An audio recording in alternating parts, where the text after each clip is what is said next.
Hi everyone. So thank you so much for coming to today's strike forum. This is basically an opportunity for you to hear from UCU representatives and university representatives, but also give an idea of what the strikes will be like for you as a student. It's a really good opportunity for you to give us some feedback, and that will all go to our Kent Union Parliament meeting on Thursday, where we'll be voting on Kent Union starts in the upcoming industrial action, and will kind of shape the mitigation that we'll be looking to get from the university to help mitigate for your academic achievement and your assessments in the upcoming period. So if I can give you an overview first, the University and College Union recently balloted to strike and took industrial action in December the 1st to December the 3rd as part of a national action in a dispute on pensions, pay conditions, workload and casualisation. And some of that means that university staff are on precarious contracts, meaning that they're fighting for job security and fighting for equality of pay, as well as making sure that their pensions are being kept safe for the future. And it also means that they'll be taking part in more industrial action in February and March for 10 days over a period of 3 weeks. And this is ongoing from the last period of strike action that we saw in December. So if I can invite UCU representative to come and talk a little bit. There's also a presentation, and I hope that everybody in the teams can see it, so please let me know if you can't.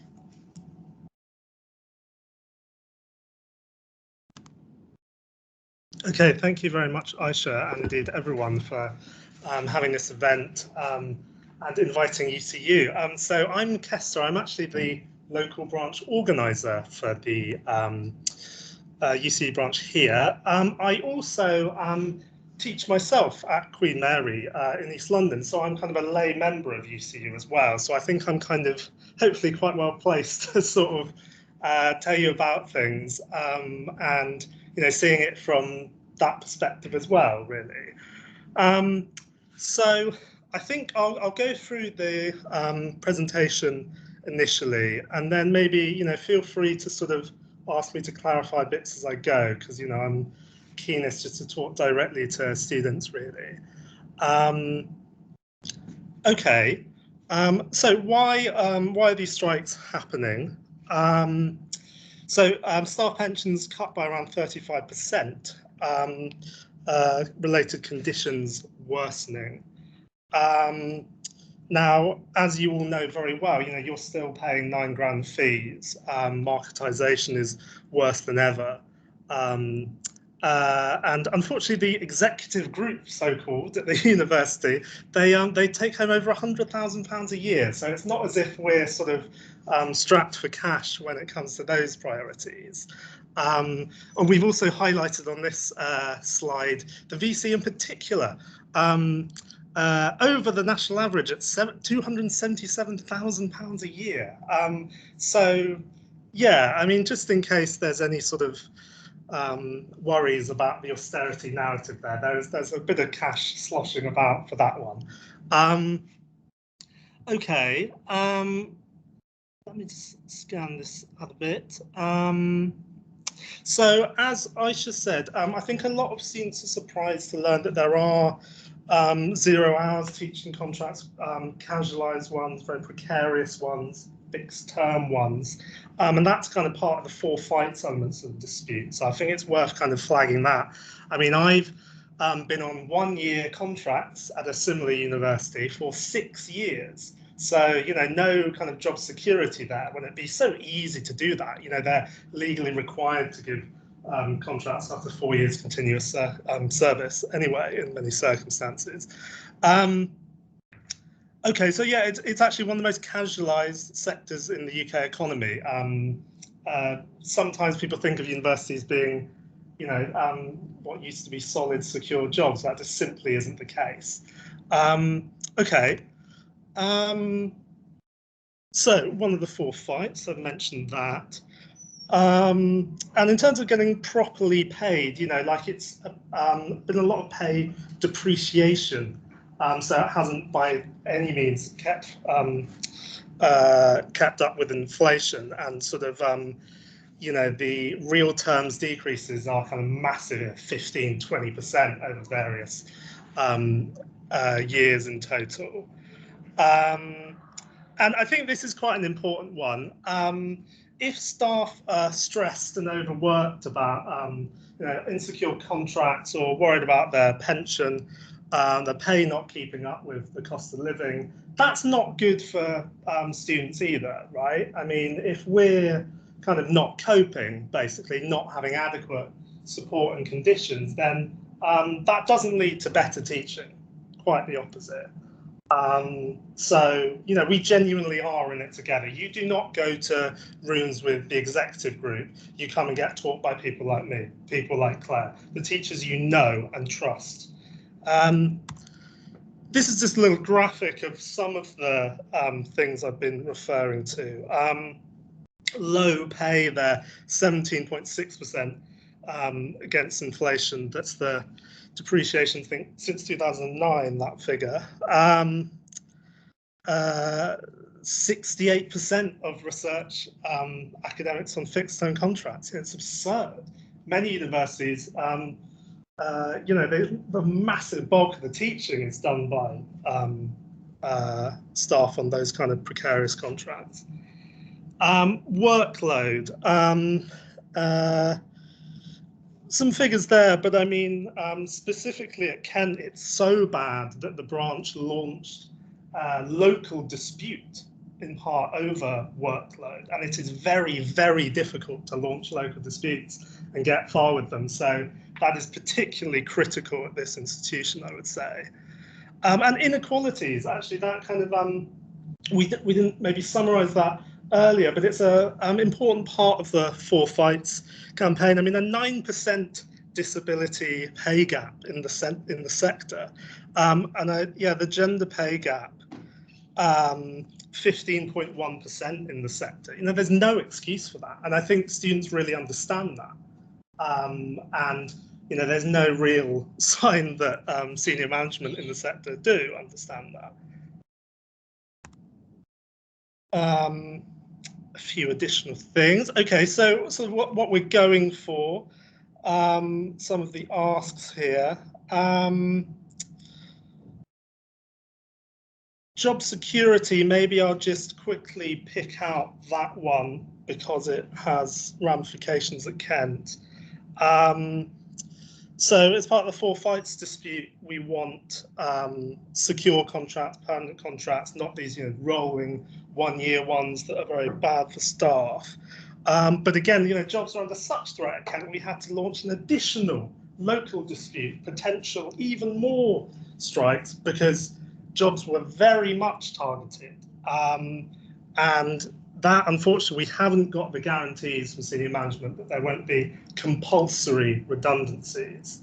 Negotiations were going okay, but we still haven't got that guarantee, and management are essentially escalating the situation. And you know, another thing that we're going for with the USS side of things, this idea of dignity in retirement. You know, like obviously, I mean, it wasn't long ago I was doing my undergraduate degree, so maybe retirement isn't the first thing on our minds, right? But at the same time, it is essentially deferred pay. So if you cut a pension, you cut pay. It's as simple as that. But also, if our lecturers don't get a decent retirement, you know, other generations definitely won't. That's the way I see it, unfortunately. So this really is about kind of generational solidarity and support. And there's a few technical bits here. They're essentially using a sort of dodgy valuation of the scheme, like a dodgy valuation of how much sort of pensions, assets and things are worth in order to justify cutting it. But, you know, we can go into that should you wish to. Okay, so how can students get involved? I mean, I feel like we're sort of missing one on here, which is just talk to your lecturers and your seminar leaders who you see every day and you probably trust and really value. Because speaking as one myself, you know, we don't want to sort of disrupt teaching. That's what we do this job for, right? So kind of It's only when people feel really forced into it, boxed into a corner, that this happens. So just to kind of speak to your lecturers and let them know that you maybe sympathise with some of these issues. And I see from some nods in the room that like people do, you know, so I think that's really important. But I mean, you know, Karen Cox is technically available via email, so sort of, you know, she too can be contacted. And you know, once strikes happen, you know, we make them as you know, fruitful as we can in terms of teach out events and like kind of ways to talk with students. I hear from Alex in Democratise UKC that there'll be another student march. He's hoping to do that. So kind of, you know, we'd love to have as many people there again. I think that was great last time. And there's my email there as well, which is a surprise to me. Excellent. But yes, you can email me anytime, and also kind of you know, hopefully you'll get to recognise some sort of UCU like members and staff on campus and things. So yeah, do stay in touch. The PowerPoints have ended slightly before I expect, so I can answer a question now or maybe skip on as you see fit, Aisha. So. Yeah. We'll take questions at the end. Cool. But thank you so much, Kester, for that. That was your UCU representatives talking about the upcoming strike action if you've just joined us. And now we will hear from Louise and from Colin from the university to speak about a little bit about what's going on nationally, what we're doing locally, and what we're doing to mitigate for the impact on the students. Thanks very much, Aisha, and thank you very much for inviting us to talk to you today.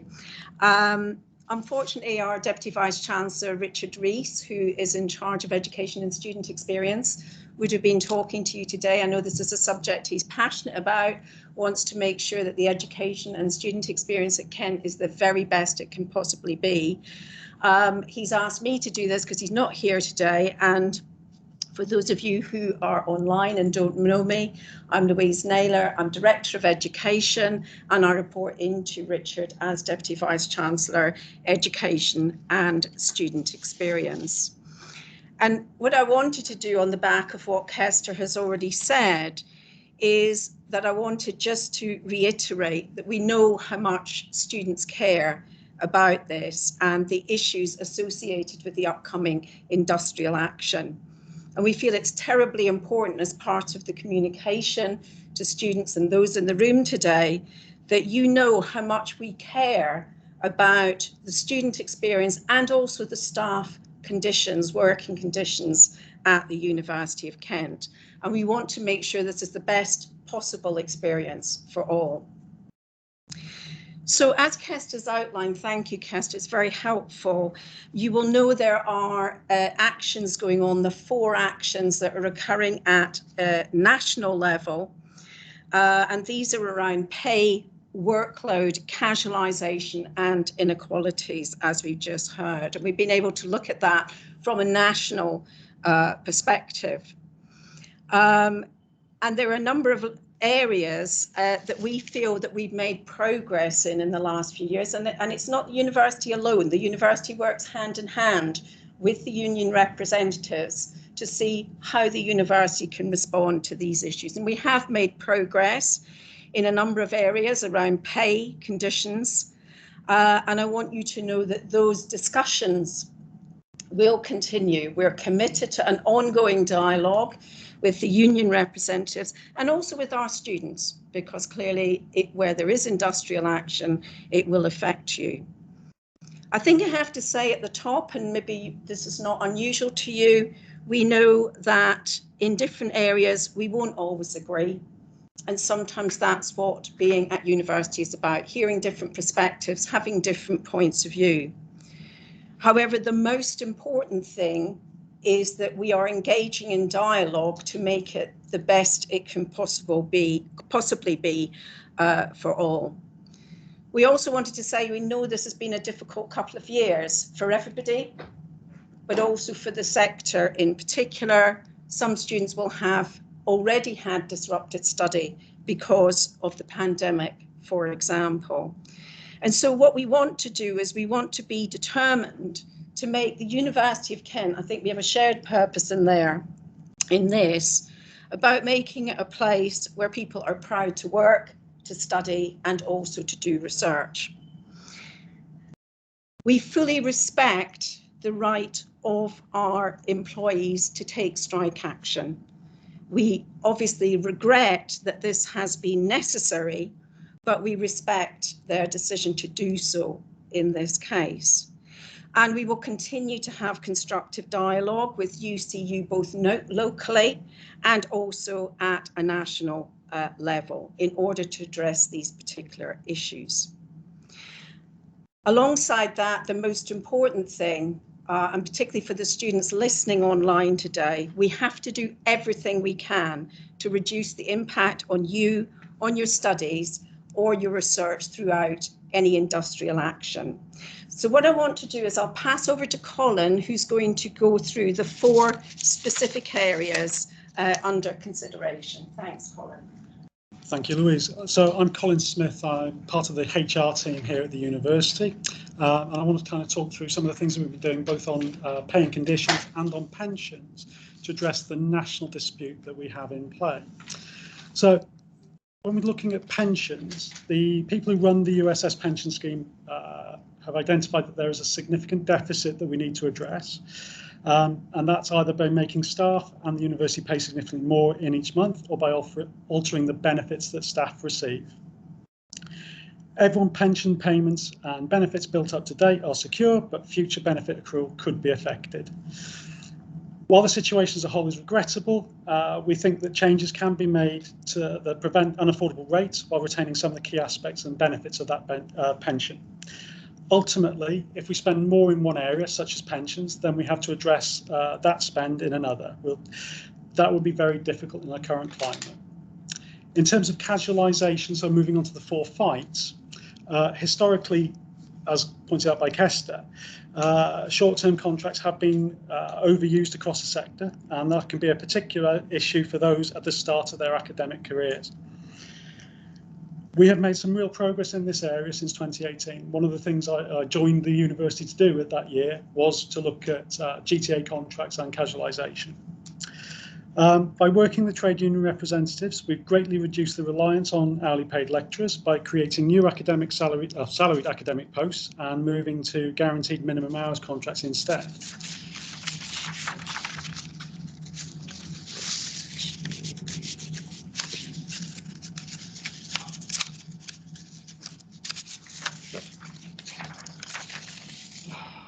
So it remains a work in progress, and we are still looking at this area.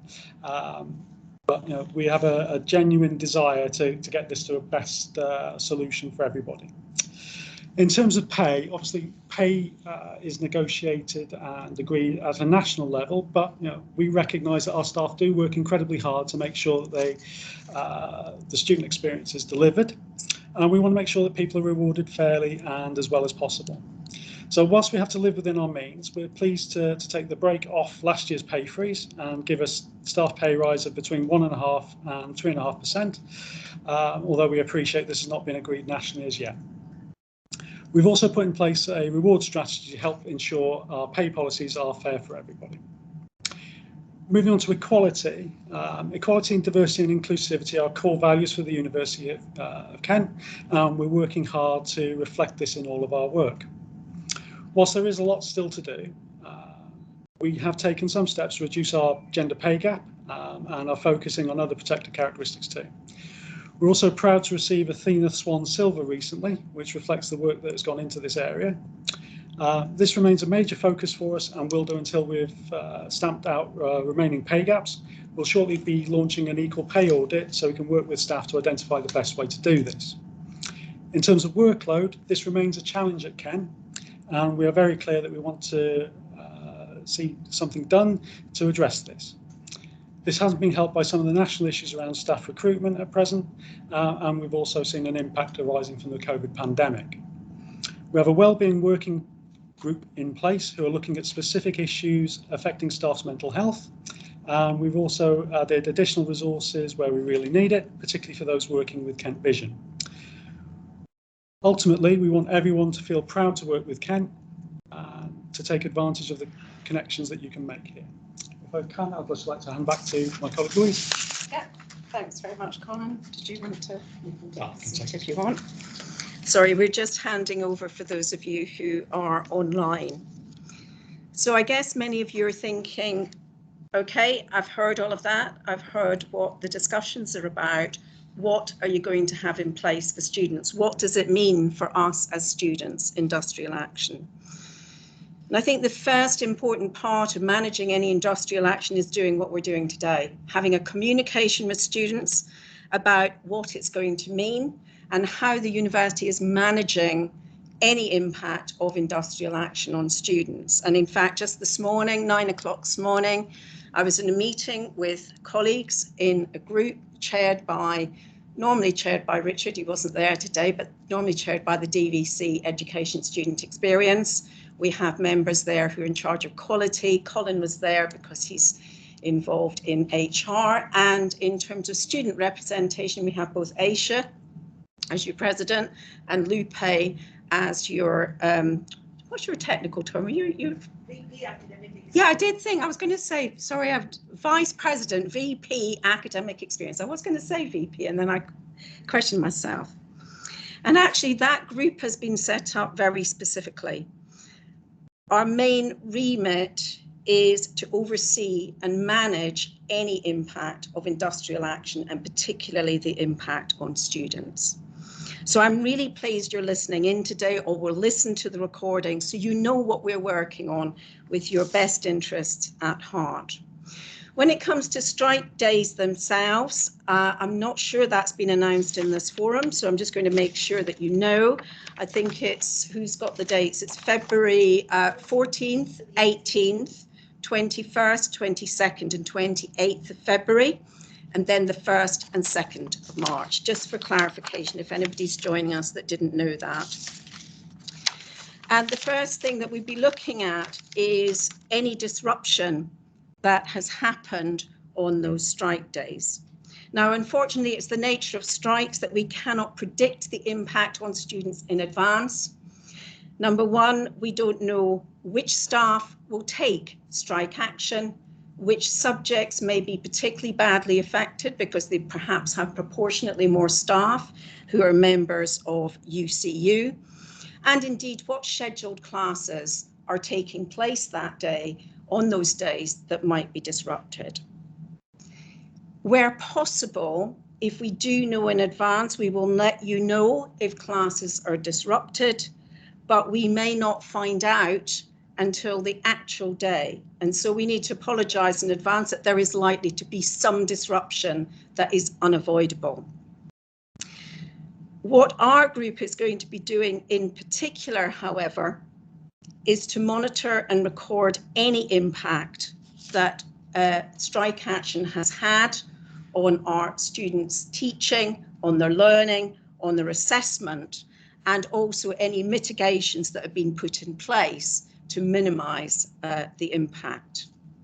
We have to acknowledge that some support services may also be affected, and we will prioritise to make sure that we can run key services for students during that period. So I'm thinking things like student support and wellbeing and so on.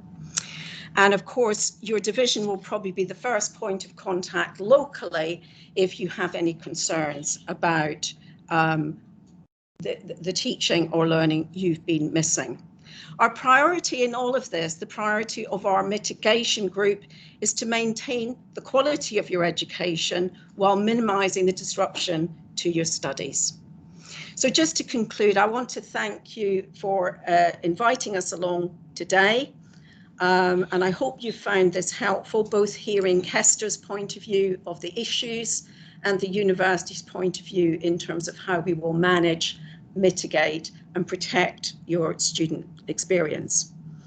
I did want to reiterate that obviously we take industrial action very, very seriously. We know it may be challenging for some of you because we've seen disruption in recent years. And so we want to work very directly with students and in the union to make sure we can mitigate impact where possible. We also recognise there are very real and important issues that Kester has raised, and we want to work hard, working with our trade union representatives at Kent, to make sure that we can work together to resolve these. And ultimately, I think we all want the same things. We want the University of Kent to be the best place for students and also for Kent staff. So we will keep talking to make sure that we can find some common ground to keep these discussions going. So thanks very much for inviting us today, and like Kester, we're happy to field any questions. Thank you. That was Louise and Colin from the university. To kind of piggyback off what Louise said about collecting student data, we also have an academic experience reporting tool that is independent from the university, which you can use to create a record of missed teaching. And I would encourage you to talk to your student reps, talk to the full-time officers, including myself, and talk to our advice service if you do see any impact on your studies and academic achievement over the strike period. But yes, I would just like to reiterate that those strikes will be taking place on February the 14th to 18th, the 21st and the 22nd, and the 28th, and March the 1st and 2nd, which is a lot longer than the last period of strikes, which took place on December the 1st to the 3rd. And obviously there is going to be some more impact on our teaching and of course the assessments that come up during this time. To give kind of a flavour of what students have already been saying, there is sort of a split view. Some themes that have come up so far is that casual contracts are obviously something that students will see if they go into academia further down the line in their careers, and so that campaigning and taking strike action in solidarity with staff will be the best way to ensure some security if we go into academia in the future. Equality has come up quite a lot. Obviously, it's a huge value for a lot of the student body, and some students feel as though taking part in solidarity with the strike action is the best way to ensure equality across our university community. But there is also a lot of concern about the disruption to teaching, and some students are really concerned that the disruption of their studies, as well as the impact of COVID-19, will hinder and have a negative impact on their academic achievement and learning outcomes, especially where they have professionally accredited courses, and that the timing of the strike action leads to concerns about the disruption of the summer exams and value for money, in that some students really feel as though the disruption of their teaching over a period of years has led to feelings of poor value for money. And so it's really good to kind of hear what's going on from your peers and your colleagues here at the university, and I hope that kind of sparks some questions. But of course, I wanted to remind everyone as well that we will be having a specific strike forum for graduate teaching assistants and hourly paid lecturers on Wednesday. So if you fit into any of those categories, then please feel free to come along and give us a little bit more specific consultation on the issues that you're facing. Of course, as a student union, it's our duty to represent all students, and that includes our postgraduate students who may or may not be taking part in industrial action with UCU. And it also means that we'll be fighting for financial compensation, as well as academic mitigation, no matter what stance Kent Union takes. We'll be making sure to inform everybody of the strikes and what impact might be taking place, and offering you all the information you need to take part in student movements up and down the country, including the one on the 2nd of March in London. So please feel free to put in any questions, and it would be great if both the university and UCU could answer all of the questions, but if you have a specific one, then please make that clear. Does anybody have any questions? So could you cover what will happen on Thursday with the stats discussions? Of course. So on Thursday, we'll have a meeting of Kent Union Parliament. This Parliament meeting is made up of 12 network chairs or delegates, as well as 2 open place undergraduate representatives and 2 open place postgraduate representatives. At this meeting, we'll be taking all the feedback from students, including the feedback from today, and allowing them to form a stance on whether or not Kent Union supports the upcoming industrial action. And that will just be for the industrial action between the February 14th and the 2nd of March. And so all of this consultation will be presented to all the voting members at Kent Union Parliament, and shortly thereafter we'll be letting everybody know about Kent Union's stance. And this is really helpful in allowing us as another union, membership union, to support our colleagues across the university. And if we're not supporting UCU, it still means that we'll be providing you with as much information as possible. It just means that there will be a slightly different angle to how we're supporting students during this time. And it really depends on how students are feeling, how much they're impacted, and what consultation they can provide us with. Yeah. I've got a question.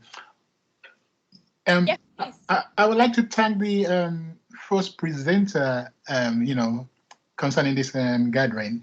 But I know he gave us an insight into the earnings of the Vice Chancellor and some of the managers. It would have been very helpful if we have an indication or insight into how much the lecturers are earning for different, for different role, and perhaps the pension, the pension manager.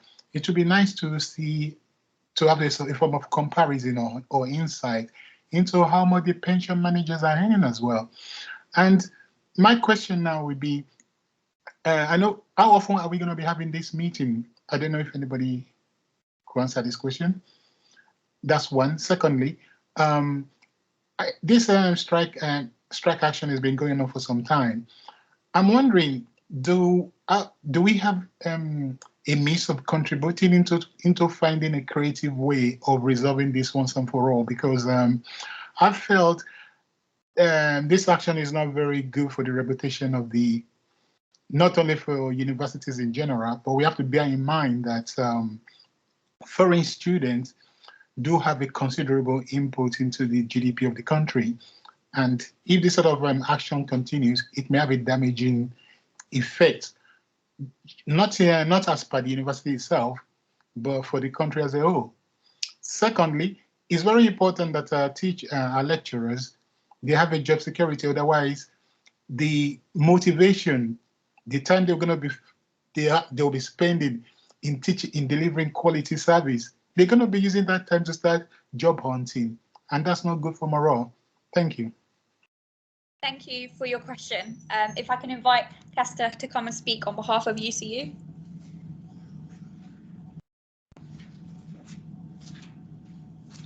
Yeah, thank you for the question. Can I just clarify from someone in the room who's maybe nearer, the thing about jobs at the end there, what was that question getting at? It's important to make sure that there is job security, otherwise you won't be able to fully contribute to your job, you'll be job hunting. Okay, great. Oh, well, I very much agree with that one, so I'll just leave that one there. One of the kind of things that stood out to me was sort of how much are certain teaching staff earning? Well, I mean, I think an important thing to say there is while kind of sort of some lecturers' salaries might be around sort of 35,000, if you're on a kind of 0.1 contract or something, which I have been for about 6 years, then it sort of doesn't quite work out like that. But suffice to say, it's not £277,000 a year. So maybe that's a good indication of that kind of stuff. I think creative resolutions to the dispute, I think that's a good question. I mean, I do think if Kent Union, if the Parliament vote again to support this wave of strike action, I think that could really help. And I think the last one really did. And it was quite a historic moment when they did support it. I do think senior management take extremely seriously student organisation along those lines. So that's a key thing to say there. What I'm thinking is, I don't know whether this has been considered. Obviously, maybe it might have. For example, I believe some members of staff will have been with the university still like 10, 15, 20 years. And I will not expect those sort of staff to be on a on a contract that is going to be ridiculous, because teaching cannot be compared. I'm sorry to say, it's like they're trying to formulate a contract like as if it were a McDonald's environment of 0 hours contract. This is teaching, is a long-term investment into the education of the citizen.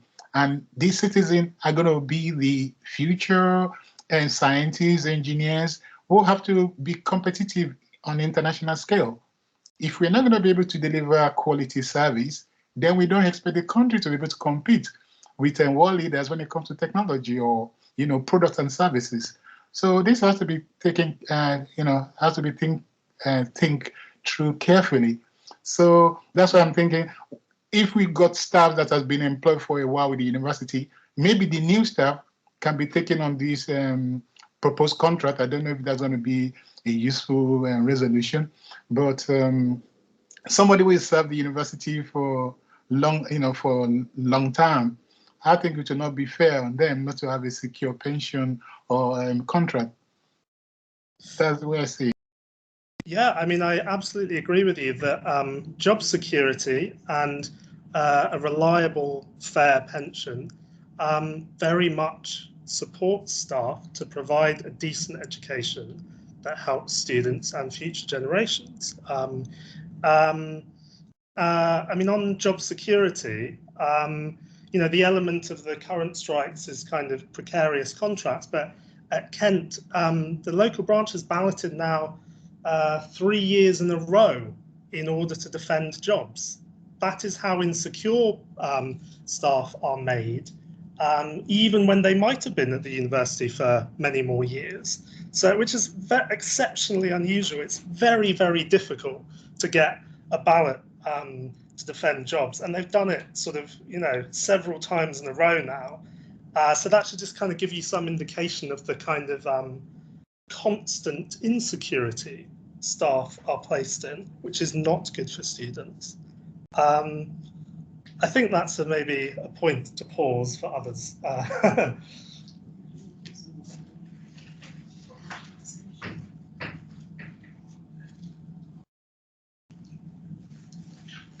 Hi there.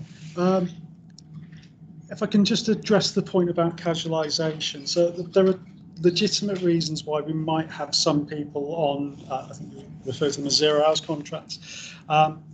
Those are predominantly used for professionals coming in to deliver a specific element of teaching. For the most part, where we have people on contracts now, we've moved them onto guaranteed minimum hours, so people can expect a set number of hours per term. So that's kind of set out at the outset of their employment. We want people to feel comfortable and safe in the delivery of teaching at Kent. So yeah, we are doing everything we can to address that.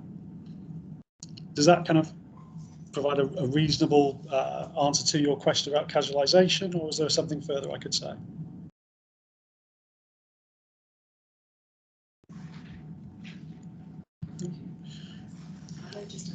Yeah.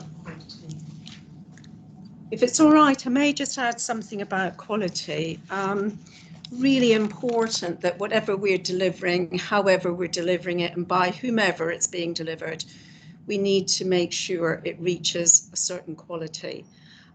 We have processes in-house that will look at this, anything from feedback from students, most importantly, and that could come in the form of module evaluations or whatever, to things like annual or periodic program review, where we look at, in particular, the sustainability of programs and also the staff who are teaching on those programs, making sure they have the right skills. So if you like, the quality agenda is constantly being looked at. We have to do this, we have a regulator that we have to respond to, and there are certain standards that we have to adhere to. So I wanted just to raise that with you. There's a hand up at the back. Yeah, I was wondering, what has the university and UCU done to reduce the ethnic? Okay, the question from the back is, what has the university and UCU done to address the ethnicity pay gap? Do you want us to? Yeah, Okay. We recognise that there is a pay gap, and yeah, we are committed to undertaking an equality pay audit, which will cover ethnic pay gaps as well. Yeah, we are working hard in that area. I don't have specifics I can talk about. It's not my particular area of expertise, to which I can only apologise. Can we come back to you on that through the Kent Union? Is that okay? Fantastic, thank you. I wouldn't want to commit to something here that I can't back up. Shall I add to that? Yeah. But excuse me, if we're talking about the ethnicity pay gap, essentially that is probably breaking the law in the first instance. So why is the university or whatever institution is allowing that to that sort of practice to flourish? It shouldn't be, because essentially that would be against some of the statutory it would be against some of the statutory which is set in place for discrimination, essentially. There's a difference between equal pay and an ethnicity pay gap. So equal pay demands equal pay for equal work or work of equal value. The ethnicity pay gap arises through systemic and structural issues around opportunity for promotion and advancement. So there's work in that realm. I'm not particularly clued up on the details, but I think Louise might have something on that. But the university is not in breach of any kind of statutory issues here. It is purely a matter of making sure that we provide plenty of opportunities for people from all sorts of backgrounds to progress. I'm happy just to finish that one off. Sorry, just to say on that, Colin was talking about promotion and enhancement. I know there is a programme of activity at the moment specifically targeted at ethnic minorities to look at professional development, progression through the career cycle, to make sure that there's no differences in terms of those opportunities for staff of different ethnic backgrounds. I just wanted to add to that. Esther. Yeah, thank you. Great question. So with the national dispute over the 4 flights that includes inequalities and the ethnic pay gap, my understanding is that relatively recently, thanks to UCU campaigning, there were initial moves to try to set national benchmarks which would sort of pave the way for minimum standards on inequalities for all universities. So worth noting that negotiators thought there was some progress there. But during the last strikes, we had an event for BAME staff, and you know, they had a very difficult experience of racism and discrimination at their time at Kent, and it is very much an issue which UCU is actively organising on locally and nationally. And I would say to students that it's worth listening to those staff when they say it's an issue and they say it's worth going on strike over. They don't do that lightly. Remember that staff lose a day's pay for every time they go on strike. Yeah, so that's kind of their no incentive whatsoever. So to listen to those staff and not predominantly white senior management teams in universities across the country, that would be my message there. But I think it's a really good question, and I think one that we should keep talking about during this period.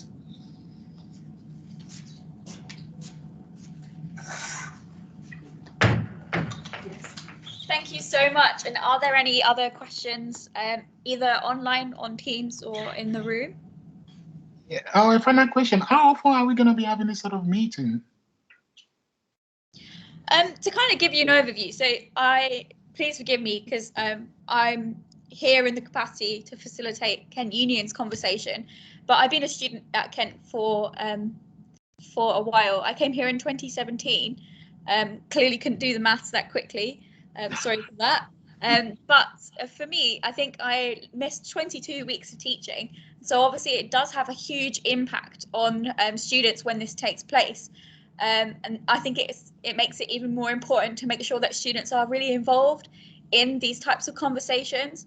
Of course, a lot of the strikes that have taken place in the last couple of years have been over the same issues.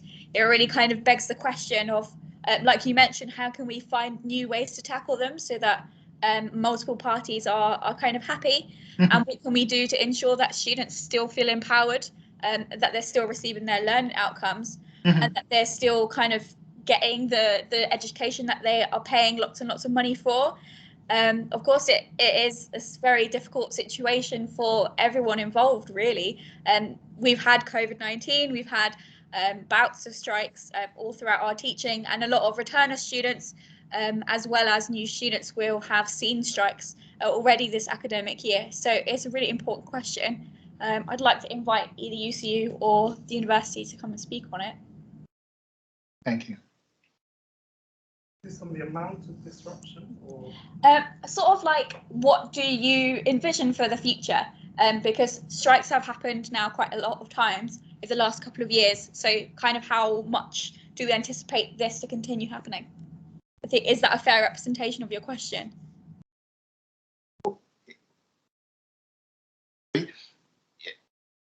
we can try and answer it anyway. Sorry, what I'm saying is that, yes, not exactly. It's like this sort of gathering, how often are we going to have it? And does it have to be only when they're having the strike action, or more often for people to bring in more information? I don't know whether we can make a proposal as a student. Do we have the power to make proposition in order to create to produce a creative resolution? I don't know what extent does a contribution, because we're stakeholders here. But I don't know how much power we have in order to make this happen. Yeah, of course.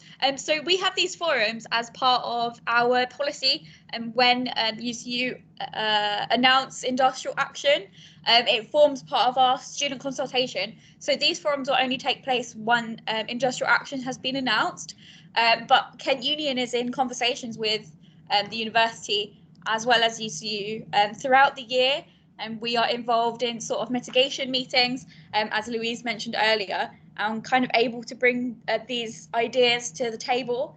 And so it would be absolutely amazing if you could get in touch with us either via the strike page online or via our emails, and I'm sure we'll put them in the Teams chat. But yeah, I guess the discussions on how you can come forward with proposals and support your UCU staff. Yes, that's fine. Yeah, absolutely. That's spot on. But more importantly, I think prevention would be a lot better than cure, to be honest. If we can be more proactive and if we can perhaps prevent the action from taking place, that would even be a better idea for me as a student. Yeah. Would you like you to jump in? I don't know how to respond to that because your points are so good. I just don't know how to. Yeah, I know, but yeah, this is anyway. I don't know. I just hope we can find a useful resolution and timely one as well, because I know you've been mentioning about student, but there's some sector of the student or section of the student that might not have come to light. Like myself, for example, like you've always said, that is a COVID issue, so laboratory cannot, and some research are experimental based. You see, so it's one thing to have COVID when the university is shut. And then by the time they are open, resources are being rationed. People who are probably funded, by organization, probably they need to deliver to the organization. Therefore, they are priority. And if you are self-funded, then you are not too much of a priority. And then we're having strike action again. You see, this compounded, and you pay school fees, and you have little to show for it, because 1 year is gone. So I think I heard a bit of a question about kind of self-funded students and like particular difficulties you have. Yeah, no, I'm familiar about those things. I think maybe the SABs are maybe best placed to respond on that one. But I mean, you know, UCU does represent kind of students for MA level, PhD level, and potentially many unfunded students who are UCU members. So yes, I have indeed organised with them before, but in terms of Kent policy, I'll sort of unhelpfully throw that onto the SABs. I think like you started off saying kind of about how we can kind of prevent disputes and Absolutely. And whether this will go on kind of for a long time. And I suppose my main response is that it's to some extent up to staff and students and dependent on how and whether we organise together. I do think if there's a very big student march in the second week of the strikes, which has been posited, I do think senior management will take that very, very seriously. I do think if Kent Parliament vote to support this period of strike action, again, that will be taken very, very seriously by decision makers. I do think if students speak to their teachers and say, well, what is your experience? You know, and talk through their concerns together, like I do think showing that solidarity has a great effect. So in short, how students and staff organise together, and I think trust each other rather than sort of institutions which are sometimes happy to take high tuition fees and drive down conditions, but not really concerned about that teaching experience which students and staff create together. So I do think we have a lot of agency in this situation. And, you know, my email is in the presentation. So if students want to get, and there are a few ideas as to what you can do, but if you want to get more involved and you want to feel like you're shaping this more, then do get in contact with me, because I think you really are listened to. Yeah, thank you. Hello. Hi. Could I jump in? Yeah. Thanks. Yeah, I just sort of wanted to offer two resolutions off the bat. One is that the VC can start teaching lessons. I'm sure they'd wind up quite overworked from that, but you know, 270 grand a year or whatever should surely, you know, I'm just saying that, you know, with that amount of money, maybe she should be worth, how many is it? Like 10 times more teachers, 10 times each teacher. And then my other proposed resolution is just, why can't we just give the strikers what they want, you know? And then in the long term, bring them, you know, give teachers and students more control in the university and you know, control over, you know, what their own pensions and what they get paid and whatnot. You know, it seems just to echo what Kessler said earlier, or really just to repeat it, you know, they wouldn't, you know, when they strike, they lose a day's pay. They wouldn't be doing this if it wasn't, you know, a last minute option. So I just think that, you know, the university is really what's responsible for this disruption. You know, none of the four fights are asking for anything unreasonable. So like, why can't they just, you know, what is preventing the university from just sorting this out like tomorrow? Thank you. So, as a university, we are limited somewhat in that these are national disputes, and we're bound by national negotiations for pay and for pensions. There is a lot of common ground between our position and that of UCU, particularly when it comes to the USS pension. You know, we are seeking ways to make the pension more affordable and retain as many of the benefits as we possibly can at the level that they currently sit, but recognising there is a deficit.